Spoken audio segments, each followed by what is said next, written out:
Hello and welcome to India Hangout. I'm Govindra Jathiraj. More and more writers are returning their Sahitya Academy awards, protesting against the silence of the government and the Academy over free speech.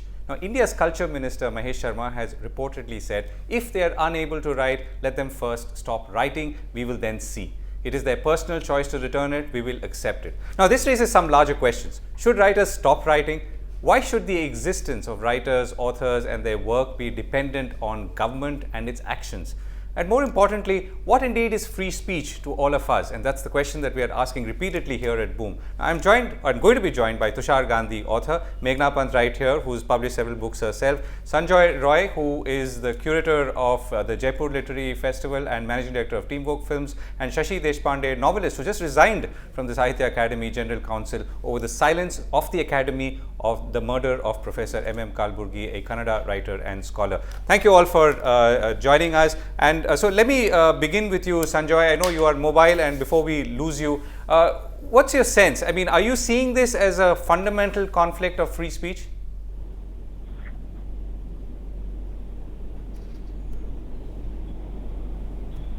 Sanjoy, if you're here with me, the question I was asking you was, are you seeing... I think yeah, go ahead. The problem is much of this has got lost in translation. The author... you'll have to say that again. Sorry, I've lost you. Yeah, no, it's the same question. Go ahead. I was saying much of this has got lost in translation. When the authors began to return their awards, it was primarily because they were voicing the protest against the silence of an academy that represented writers and represented a particular voice in the Indian idiom. Why has this got so complex and so complicated, and why have people started attributing other motives to it is absolutely astonishing. What is wrong with protesting about somebody who's been killed? I mean, it is the most fundamental issue that one has to look at is intolerance. The fact that this kind of growing intolerance is sweeping our country is absolutely unacceptable. The fact that a group of authors have decided that they need to break their silence. It's not just about writing words, but it's about being heard. In this incredible noise that goes on, it's only those who shout the loudest, like what's happened in Bombay, tend to get heard. Then everybody gets paid. That's not the fact. Authors write because they have a volition to write. They don't write to entertain. They don't necessarily write to please. They write because they write about the other, about apps. Right. Okay, Sanjoy, I think we are losing you a little bit, and let me come back to you in a moment. Tushar, let me begin with you. I mean, you missed the first moment, but really trying to lay a background, right? So we've seen all these resignations, but there's a fundamental question here. One is, should writers be writing or existing in context or in relation to the government or the state? That's a very fundamental question. Even more fundamental than that is, what does free speech really mean to us? And how do we really apply and exist in that context? Well, I think the writer's creative ability should be free of day-to-day politics, but at the same time, it has to be relevant to the situation of the day, of the present. It can't be abstract, it can't ignore the ground realities of our existence. And if in doing that, if they feel that the situation demands a certain response, then I think as every individual has a right to comment, the writers have a bigger responsibility, because finally they are creating opinion. They are the barometer or the indicators of the health of the society or the nation, and so that cannot be ignored. You can't have a thermometer where you say that you can show me if I have malaria temperature, but you can't show me if I have typhoid temperature. You know, it's going to show you the temperature of your body at that present time, and so that cannot be denied and said that writers are creative people, let them not dabble in political situations or political okay, fair enough. comments. So one is not saying that they should not, but should they feel compelled to? I think let me word that differently. Yeah, I think they would be more compelled to. Okay. Because they are creating to a stimulus. and so they would be more sensitive to the stimulus as it happens. And I think you can't ask them to switch on and off their creativity. Right. Okay. Shashi Deshpande, thank you very much for joining us. So you've resigned from the academy, your position at the academy. What is the? I mean, this has obviously been reported, but walk us through the reasons why you did it, and what is the one reason that made you take that, make that move? Well, one of the sort of point at which I resigned was because I felt that the academy is not taking note of the death of a writer who was part of it, and it was not a death, it was a killing, and it was a killing which came the response to his views and his opinions. And I thought because of all this, the academy should have spoken, should have expressed regret, should have said that the writers should have freedom to speak, to express themselves. None of these things happened. So I was very disappointed the non-response of the academy, and I thought I cannot work with an institution or work in an institution which is not able to give writers the kind of support they need. So that our viewers understand, because this is obviously going to be watched in sort of all over the world, are the two connected? Is the Sahitya Academy an arm of the government? Should one see it as an arm of the government? It's not a government thing. I mean, I'm sorry, I'm not able to hear you very clearly, but I presume you are asking me whether it's part of the government or something like that? Conceptual question. Is Sahitya Academy to be seen, or is it an extension of the government or part of the government? I mean, it is not supposed to be. It's supposed to be an autonomous institute. And I maybe, it's supposed to be always free. And in one way, I have found out that they never kind of involve ministers, etc., in their functions, which is very good. But I have a feeling it has become a very bureaucratic institution. And how much they sort of follow the government feelings is dependent on whoever is in the position there at the moment, maybe. Maybe if a person like Professor Anand Murthy was there, things would have been different. I don't know. I mean, I'm just sort of surmising, which is not fair to, Dr. Tiwari. But, it just seems to be that in spite of all the rules, nothing can stop you from saying that, look, we are very sorry that this man was killed in this way.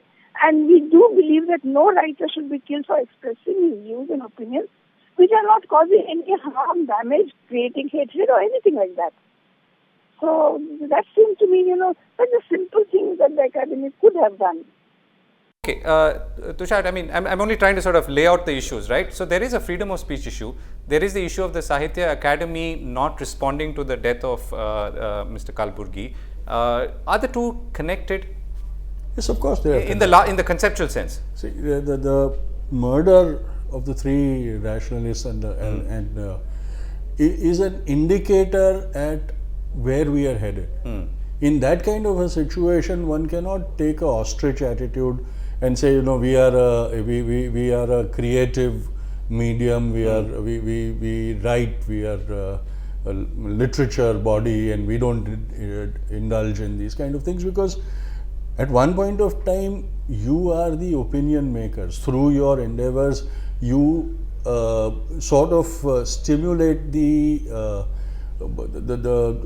aesthetics of the people, their ethical thinking. And if you don't do that, then you're sort of abandoning your prime necessity in society. Okay. And so I think along with freedom of speech, it also is attached to the basic value of freedom. Okay. So Meghna, you've published 2 books, but are you feeling that this is an environment which in some ways is creating constrictions or hurdles? Definitely. I mean, I was very surprised actually and taken aback by Mahesh Sharma's statement. I'm like, if you cannot honor the very people that you've been elected to represent, then how are you honoring your country? The fact is that, he's not really understood the cultural milieu of our country. And by revealing this kind of statement, by releasing this kind of statement, I think he's revealing the fact that he has a very plebeian attitude towards culture.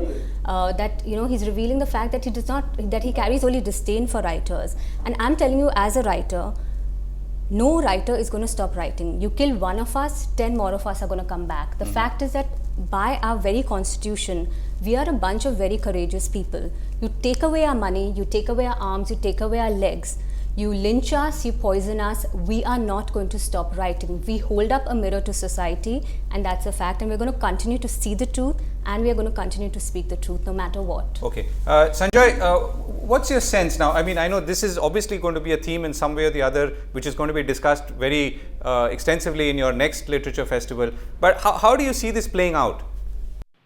You know, I sort of have a great sense of foreboding in this issue.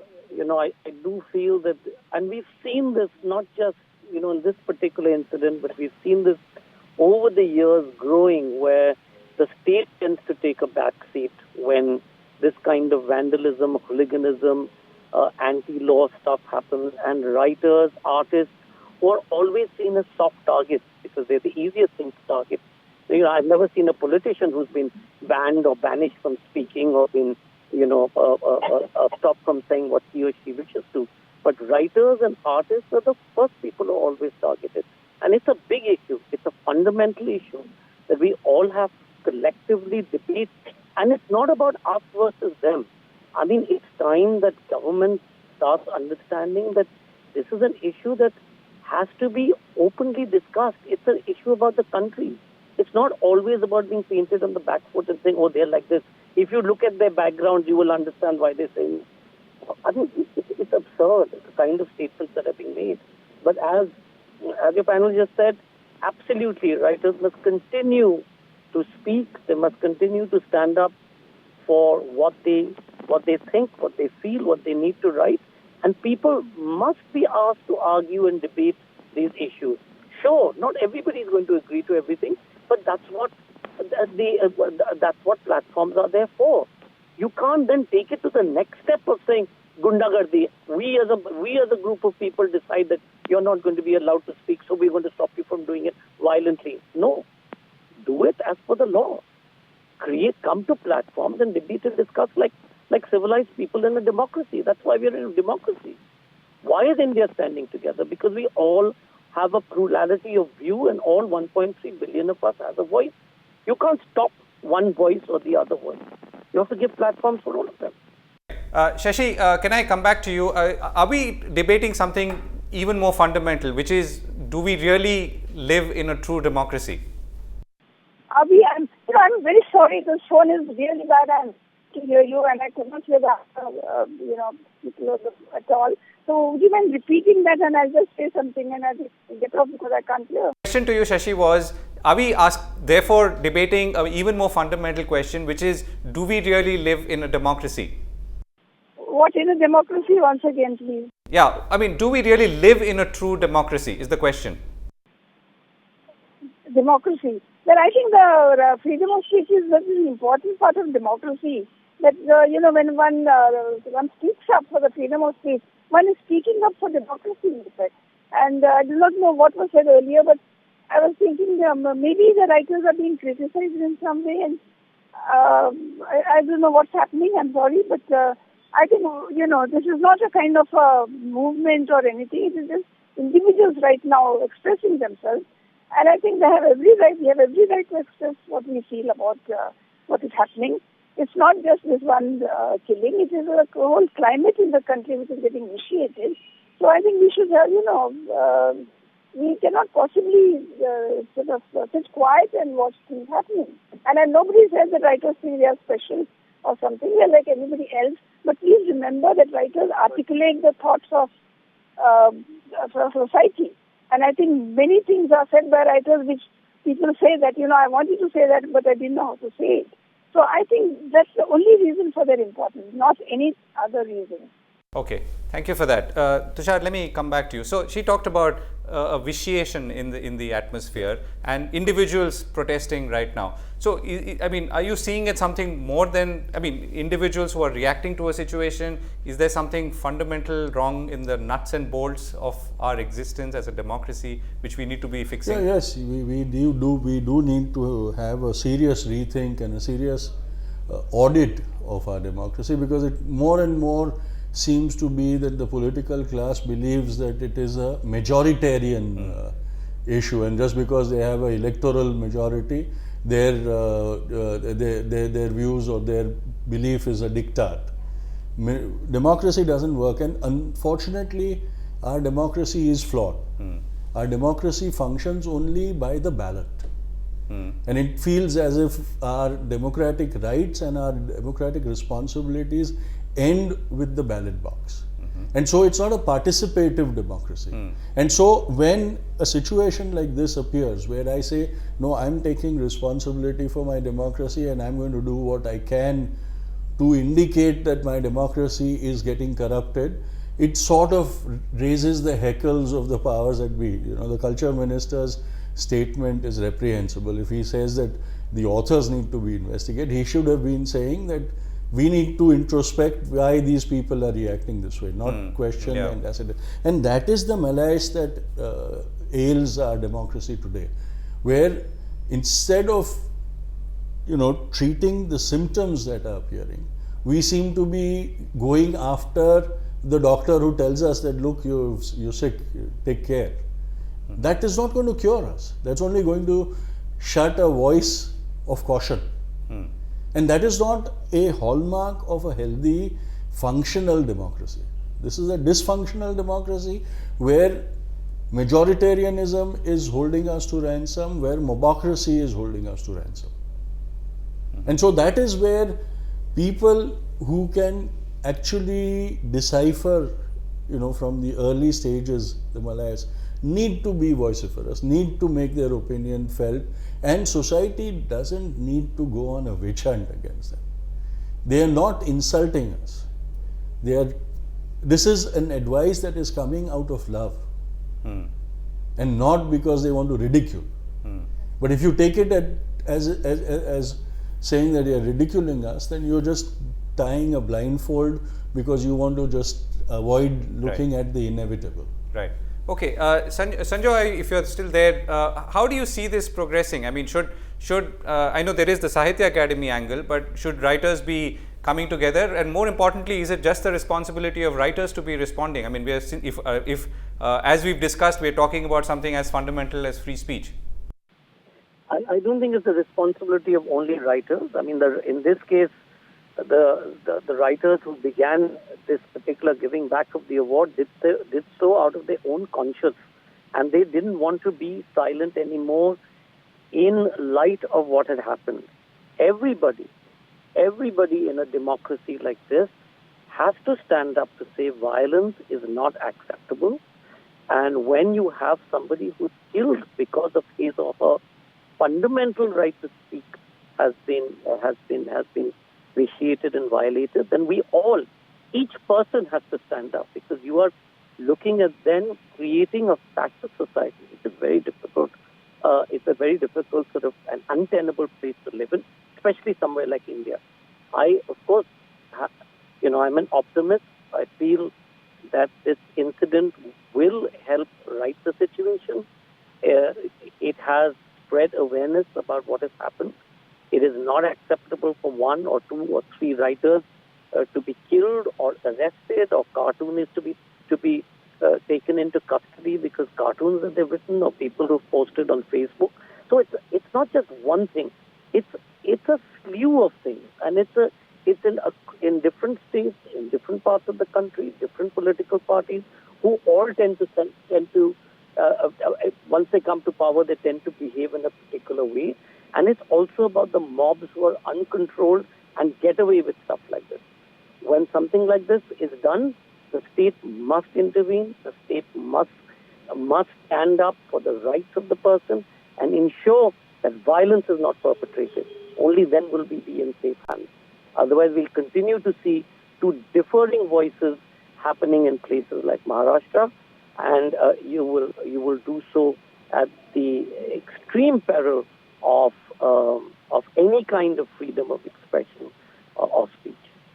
Right, thanks for that. Let me come to you first, Meghna, and then Tusshar. So, there is a democratic process. I think what Sanjoy is saying is that he's still optimistic that, there is a democratic process which you can still trust to fix things, even if things go wrong. Would you? I don't know, Govind, you look at the crux of the matter, right? There's so much polarization that's happening in India today. There's so much communal hatred that's being spread. Look at the Dalit case. Look at what happened to Ms. Dhabholkar, what happened to Pansare, what happened to Kalburgi. Now, why, instead of focusing on bringing the men who murdered these rationalists, who murdered these thinkers, who murdered these intellectuals, instead of catching the killers, the government has now focused on this. And the reason why writers are protesting is because they see no other recourse. The fact is that the Sahitya Academy has for decades now stood as a vanguard and patron of art and literature across our country. And now their silence, the fact that they did not condone the murder of these intellectuals, is now being seen as abetment to the crime. Their silence is being seen as a form of violence. So that's why the writers are seeing this as a way to create a voice for injustice, to understand what is right in India and what is wrong. And we need to address the fact that something has to be done. The government has to bring the criminals to record and punish them as per the crime. Okay, so there is a criminal part. I'm saying, but I think what we are more concerned about is the silence. And that's what we are really talking about. Also, or these attacks, What is disturbing is that right from pre-independence, writers in this country have always had a dual responsibility, or played a dual role of being activists, opinion makers, and creative writers. That has been a tradition, a very strong tradition. Pre-independence, a lot of opinion was created by the writings of the writers, the opinions of the writers, the way they could create opinion amongst the people. And then, even post-independence, when bodies like Sahitya Academy and things happened, that was it was not purely just a creative writing workshop or institution. It was an opinion institution. It used to be an activist, because all the authors over there at the helm were activists. They were social reformers. They wrote social commentary, they wrote political commentary, they agitated in their own way. There may not have been a tradition of returning awards before, but every trend has a beginning somewhere. So when that space was being vacated, it is very obvious and natural for authors to raise a caution about it, saying, hey, are we losing direction? Are we losing the essence of our existence? And in that case, it is their duty to, it's like a rudder of a ship. If the rudder starts dysfunctioning, the ship will never find a direction or a destination. And I think that is what is being attempted to be done. A course correction is being attempted to done. Okay. So let me ask the sort of last question, but really returning to the first question. Shashi Deshpande, we started by asking, should, in a somewhat rhetorical way, but should writers stop writing? Or really, what is the, your next course of action? Are you asking me? Yes. Yeah, something about should the writers stop writing? That's right. Writers will stop writing when publishers don't take their books and readers stop reading them. Nothing else can stop writers from writing, I can assure you. And I think writing is what we want to do, that is what we do, and no statement can make anyone stop writing. That's an optimistic and encouraging note to end on. Thank you, Shashi. Meghna? Rumi had said that if you're irritated by every rub, how will your mirror be polished? So I'm going to say that the writers are going to continue writing. They will be the voice of, irreverence and dissidence and whatever they have to do, but the show will go on. Okay, thank you, Meghna. Last word, Tushar? Words are always going to be more powerful than bullets, and I don't think if the writers stop writing, it will be a disservice not to the nation, but to their religion, the religion of being opinion makers. They are above religion, they are above politics, but their dharma is to write. And so they should write and they should write prolifically. And in challenging times, they should rise to the challenge and write prolifically. And that's a very warm note to end on. Thank you so much, Tushar, Meghna, Shashi, and Sanjoy. We've run out of time on India Hangout. We'll be back soon. Thanks for watching.